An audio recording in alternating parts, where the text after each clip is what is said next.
Hi. One of the assignments my therapist gave me this week is to record a video recording the beginning of my journey and figuring out who I am.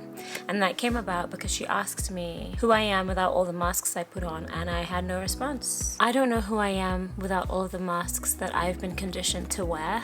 And initially I was sad about it, but now I'm really excited to figure out who that is. I know and I recognize that I perform confidence in a very particular way because I am a confident person, but I also have a very low self-esteem. And this is something that I've come to realize recently. And so I've tied my identity to a lot of external things for as long as I can remember. And now part of me figuring out who I am is also developing an identity that has nothing to do with the external. And I don't even know where to begin, but I'm gonna document the process. I haven't recorded a YouTube video in so long.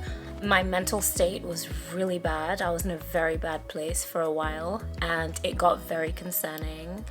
It got a bit scary. It got very scary, actually. And I found a new therapist who specializes in people who have crises. In fact, I made a TikTok about it. Okay, the other day I had a session with my therapist. My therapist specializes in people who want to kill themselves. I am people, okay? It's me. I've been dealing with this my whole life, and I needed to find a therapist who specializes in crises and people who want to kill themselves because these thoughts were getting very concerning. And so she's been incredible. She's saved my life, and I'm excited for this new journey. You know, being in a bad mental space, for me, it takes away my motivation, takes away inspiration. I'm not able to create like I usually do. And so a lot of things suffered because of that, including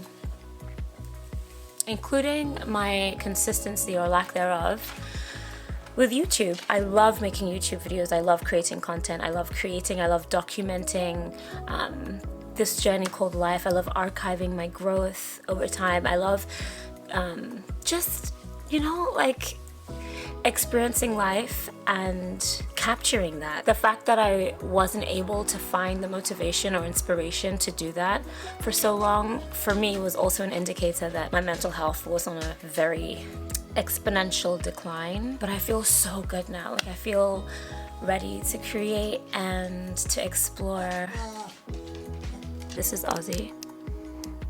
In this journey of me figuring out who I am, I had to figure out, like, who have I identified as? And I've realized that for a long time, I am the firstborn in a Nigerian household. Do with that information what you will, okay? My identity for a very long time was tied to the version of me that my parents wanted. It was tied to this mold that my parents had created for me to fit in, and I just don't fit in it. And that made me very sad because I was constantly trying to be this perfect child for them. But this perfect person that I believe they wanted and want me to be doesn't align with my truth and like who I am. And that just meant that I was constantly trying to prove myself, and I was constantly, and I still do to an extent, like seek their validation and want to be reminded that I'm loved and that I'm seen and that I'm understood, and I want to feel valued, and it's hard to feel that when I am very conscious of the fact that I don't align with this person that they want me to be, and it's scary because in trying to be this person that they wanted to be, that they want me to be, or wanted me to be, I don't even know, I began losing myself. I didn't realize how much I'd lost myself until I'd hit a very scary rock bottom. And it wasn't just, the person that they want me to be. It's also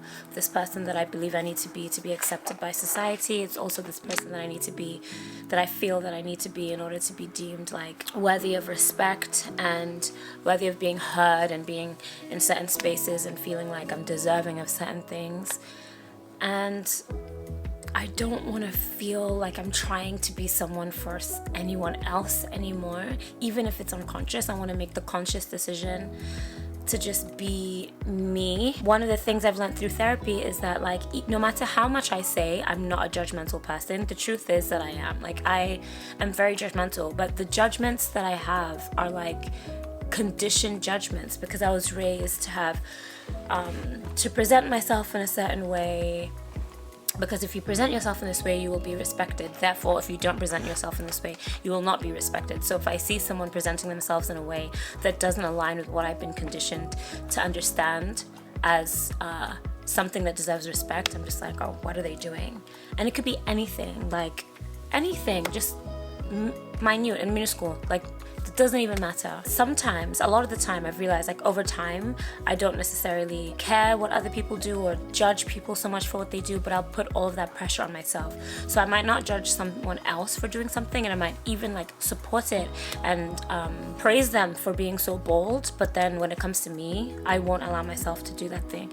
And that's not fair, like, to constantly be putting yourself in a position where you're supporting people for being their authentic selves, but then you can't even do that for yourself, even though you tell yourself you're doing it. Like, I know that, or I believe that the way I present myself is like someone who's very confident and put together and like has a plan and knows what's going on, and to an extent that's true, but that's also very performative. Like, I've learned how to perform put togetherness, and I've learned how to perform confidence. Are you gonna be like this in my video?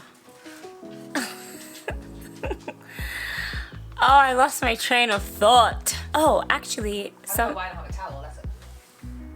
when I think of someone who is very true to themselves in that they don't allow society to define them and they do what aligns with them fully, it's Alexis.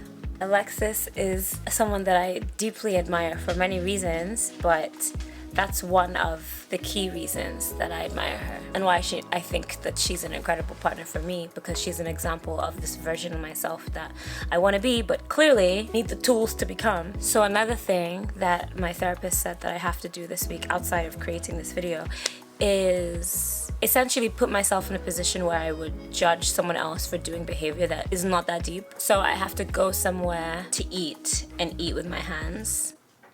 Which, because I know that it's something that I've been told I have to do like an assignment, I don't think it's gonna be as hard as, you know, it would be if it was something that I just had to do just on the spot and it wasn't planned. But I'm gonna be doing it with Alexis, and Alexis doesn't care about things like that. So I think it's gonna be fine. I also find that in trying to figure out who I am, I need to do things in general without caring what other people think. And one of them is recording videos in front of other people. I'm so uncomfortable right now because Alexis is in the room, but I have to do it anyway. I also can't care about what I look like. I want to, you know, if it's going on the internet and it's going to live on the internet forever, I want to be as put together and perfect as possible. But you know what? I'm going to show up however the f*** I show up, and that's just what it... Riot, say hi. And that's just what it's gonna be. And that's what also stops me from creating content, outside of the excuses I used to give myself. It's the boys! I lost my train of thought. Anyway, welcome to the journey, a new chapter of the journey that I'm constantly always on. I'm excited. We're gonna see how this goes, but I'm not gonna stop myself from documenting it out of fear that it won't be perfect, or that I don't look perfect, or that the content's not perfect, or that it won't be received, or that no one will see it. None of that matters. What matters is that I do it, and I put it where I want to put it, and then I leave it to the universe. Whoever it aligns with, and if it doesn't, then it doesn't, and that's what I'm gonna leave it at. Yeah, I think that's it. I need some kind of outro. Yeah, I want it to be like, bye for now, and then I cover the camera. Alright, whatever, we're getting into it, and I've recorded the video, I've done my assignment for therapy, I'm excited. Oh my god, I hope there's audio on this. Bye for now.